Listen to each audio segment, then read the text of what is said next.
చూస్తున్నాం నాటోకి ప్రధాని Modi strong warning ఇచ్చారు. డెఫినెట్ గా మేము మాకు నచ్చినది చేసుకుంటాం. మేము ఆయిల్ ఎక్కడ కొనుక్కోవాలి, గ్యాస్ ఎక్కడ తీసుకోవాలి అంతా మీరు చెప్పినట్టు చేయడానికి మేము మీ కింద తత్తులం కాదు. మా ప్రజల అవసరాల మేరకి, మా భారతదేశ ప్రజల యొక్క అభిష్టాల మేరకి మాకు నచ్చిన చోట, మాకు అందుబాటులో ఉన్న చోట మేము బిజినెస్ చేస్తాం.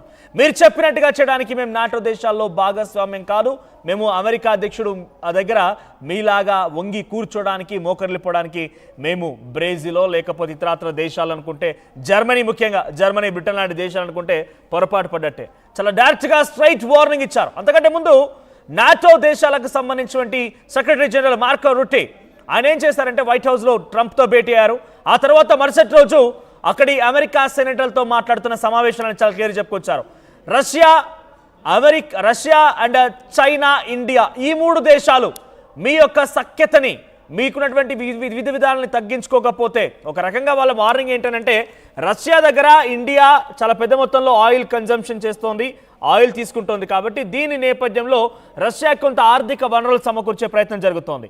ఉక్రెయిన్ రష్యా యుద్ధాన్ని ఆపివేయడం కోసం, రష్యాని దెబ్బతీయాలంటే ఇండియా అక్కడి నుంచి ఆయిల్ కొనకూడదు. చైనా కూడా రష్యాతో సత్సంబంధాలు తగ్గించాలి.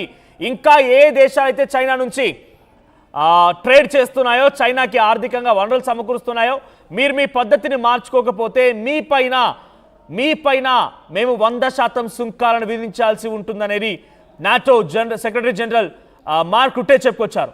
సో ఎంత దుర్మార్గంగా మాట్లాడుతున్నారంటే వీళ్ళు. మీరు ఆల్రెడీ అమెరికా అధ్యక్షుడు డొనాల్డ్ ట్రంప్ దగ్గర మోకరిల్లిపోయారు.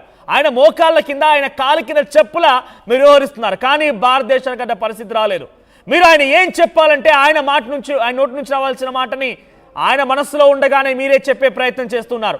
నాటో దేశాలు, ఆఫ్టర్ ఆల్ నాటో, ఎస్ నేను ఇప్పుడు చాలా క్లియర్గా చెప్తున్నాను, అక్కడ 20 దేశాలు ఉంటే ఉండనివ్వండి, దాంట్లో బ్రిటన్, ఇటలీ, జర్మనీ, ఇతరత్ర దేశాలు ఉంటే ఉండనివ్వండి, కానీ మన దాకా వచ్చిందంటే డెఫినెట్గా ఎవరైనా కూడా ఆఫ్టర్ ఆల్ గానే భావించాలి. సో నాటో దేశాలకు సంబంధించినటువంటి సెక్రటరీ జనరల్ మార్కో రూటేకి భారత ప్రభుత్వం చాలా స్ట్రాంగ్గా రియాక్ట్ అయింది.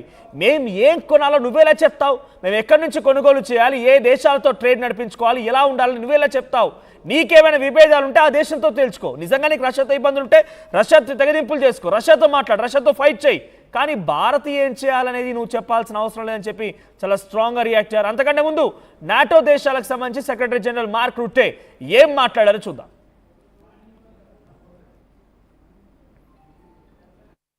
With that sanctions bill, saying, listen, if you are the president of China, or the prime minister of India, or the president of Brazil, and you are still trading with the Russians and getting the oil and the gas in, and you sometimes even resell it for a higher price, know that if this guy in Moscow doesn't get serious about peace talks, I will slam secondary sanctions on you of 100%.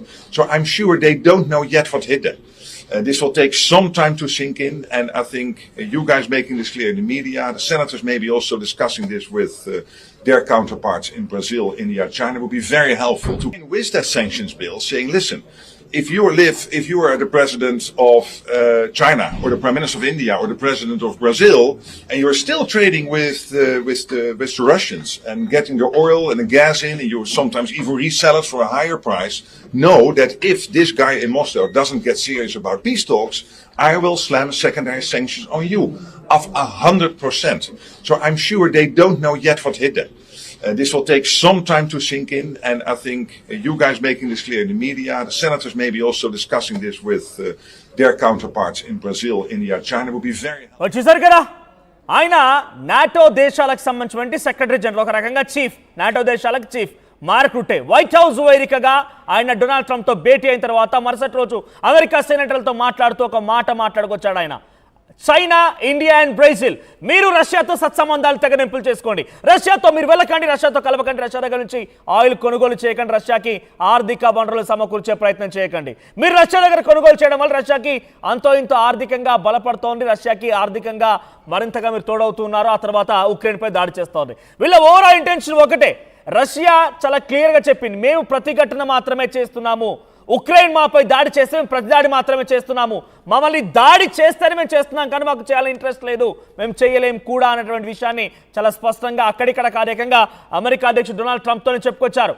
మాపై దాడి చేస్తే మేము తప్పకుండా దాడి చేస్తాం, ప్రతిఘటిస్తామనే మాటని Putin మాట్లాడుకొచ్చారు. ఇప్పుడు అదే కొనసాగుతోంది. కానీ అమెరికా ఏం చేసింది? అటు ఉక్రెయిన్ వైపుగా నిలబడి ఉక్రెయిన్ని రెచ్చగొట్టి రష్యాపై ఇంకా దాడి చేస్తోంది. మరి మీరు రష్యా చేసేటువంటి దాడిని తప్పుపడుతోంది నాటో లేకపోతే అమెరికా అధ్యక్షుడు డొనాల్డ్ ట్రంప్, కానీ ఉక్రెయిన్ రష్యాపై చేసేటువంటి దాన్ని ఏ ఒక్క రోజైనా వాళ్ళు క్వశ్చన్ చేశారా? అలా కనబడలేదే. రష్యాని పలుమార్లు పుతిన్ని కూడా పిచ్చివాడు అంటూ సంబోధించినటువంటి డొనాల్డ్ ట్రంప్ ఏ ఒక్క రోజైనా అటు జెలెన్స్కీకి సంబంధించి ఏకంగా రష్యా అధ్యక్షుడు పుతిన్ వెళ్తున్నటువంటి ఆ విమానాన్ని టార్గెట్ చేసి డ్రోన్ని ప్రయోగిస్తే అడ్డుకోలేదే, వద్దని చెప్పలేదే, లేకపోతే అక్కడ యుద్ధానికి ముగింపు పలకమని చెప్పలేదే. ఏకంగా రష్యాలోని కొన్ని ఎయిర్ బేస్లను ధ్వంసం చేసి సుమారుగా 40 విమానాలను ధ్వంసం చేసి ఎయిర్ క్రాఫ్ట్ విమానాలను ధ్వంసం చేసి $7 మిలియన్ నష్టాన్ని చేకూరిస్తే కనీసం ఒక్కసారైనా ఆ నష్టానికి సంబంధించి రష్యా అధ్యక్షుడు పుతిన్తో మాట్లాడి తప్పు అని చెప్పి జెలెన్స్కీకి చెప్పలేరే.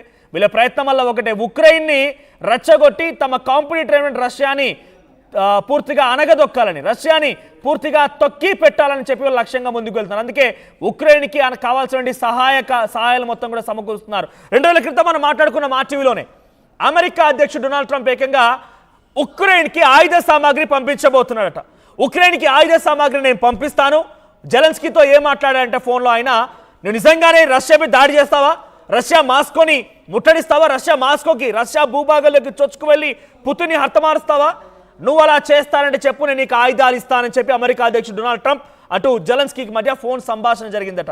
ఏకంగా high level intelligence, global level intelligence నిఘా సంస్థలు ఈ విషయం వెల్లడిస్తూ ఉన్నాయి. అంటే అమెరికా అధ్యక్షుల లక్ష్యం ఏంటి? తను కాంపిటీటర్గా ఎదుగుతున్నటువంటి రష్యాని అనగదొక్కాలి, రష్యాని ఎదగనివ్వకుండా చేయాలి. ఇంటే నా మాట విను, లేదంటే నేను మన ఏ రకంగా అయినా సరే వెన్నుపోటు పొడుస్తా, ఏదైనా చేస్తాను రకంగా అమెరికా అధ్యక్షుడు డొనాల్డ్ ట్రంప్ యొక్క వ్యవహారం కనబడుతోంది. ఇప్పుడు తాజాగా నాటో ఏకంగా ఇండియాని హెచ్చరించినటువంటి ఈ మాట మనం చూసాం. మీరు గ్యాస్ని కానివ్వండి, ఆయిల్ని కానివ్వండి రష్యా నుంచి కొనుగోలు చేయొద్దు. రష్యా నుంచి కొనుగోలు చేయడం వల్ల మాకు ఇబ్బంది కలుగుతోంది, రష్యాకి మరింతగా వనరులు సమకూరుతూ ఉన్నాయి. మరీ ముఖ్యంగా వెస్టర్న్ కంట్రీస్ పైన మీరు ఆధారపడకూడదు అనేటువంటి ఒక ఆ అంశం కూడా వెనక్కి తీసుకోవాలని రకంగా వారంతా మాట్లాడుతున్నారు. గతంలో యుఎస్ సంబంధించిన కామర్స్ సెక్రటరీ హార్వర్డ్ లుట్నిక్ కూడా ఇదే మాట్లాడుకొచ్చారు. భారతీయ ప్రజలంటే మాకు చాలా గౌరవం ఉంది, భారతీయులంటే చాలా ప్రేమ ఉంది, భారతీయ ప్రధాని నరేంద్ర మోదీ అంటే ట్రంప్కి చాలా దగ్గరివాడు, మిత్రుడని చెప్పుకొస్తూనే మరోవైపుగా మీరు చేసేటువంటి చర్యలు కొంత అమెరికాని ఇబ్బందులు గురి చేస్తున్నాయి. బ్రిక్స్ వేదికగా మీరు వెస్టర్న్ కంట్రీస్ పైన ఆధారపడకుండా ఉండాలనేటువంటి మీ లక్ష్యాలు, మీ టార్గెట్స్ మమ్మల్ని ఇబ్బందులు గురి చేస్తున్నాయి. మీరు ఏ రకంగా అయితే వ్యవహరిస్తున్నారో మేము కూడా అదే రకంగా వ్యవహరిస్తామని చెప్పడం. ఒకరు కాదు, ఇద్దరు కాదు, అమెరికాకు సంబంధించి వైట్ హౌస్ వేదిక నుంచి అటు ప్రెస్ సెక్రటరీ లెవిట్ కానివ్వండి, ఆ తర్వాత హార్వర్డ్ లుట్నిక్ కానివ్వండి, ఏకంగా అధ్యక్షుడు కానివ్వండి జేడీ వ్యాన్స్, ఎవరు చూసినా కూడా భారత్ పైన అక్కసు వెళ్ళగక్కేటువంటి ప్రయత్నం చేస్తూనే ఉన్నారు. ఇప్పుడు ఏకంగా నాటో దేశాలకు సంబంధించిన సెక్రటరీ జనరల్ మార్క్ రుట్టే కూడా ఈ రకంగా మాట్లాడుకొచ్చారు. అయితే వీటన్నిటికీ చెంపచెల్లు అనిపించే సమాధానం భారత ప్రభుత్వం ఇచ్చింది. మన భారత విదేశాంగ మంత్రిత్వ శాఖ నుంచి స్పోక్స్ పర్సన్ రణధీర్ జైస్వాల్ చెంపచెల్లు అనిపించే సమాధానం ఇచ్చాడు. నువ్వెవడు నాకు చెప్పడానికి?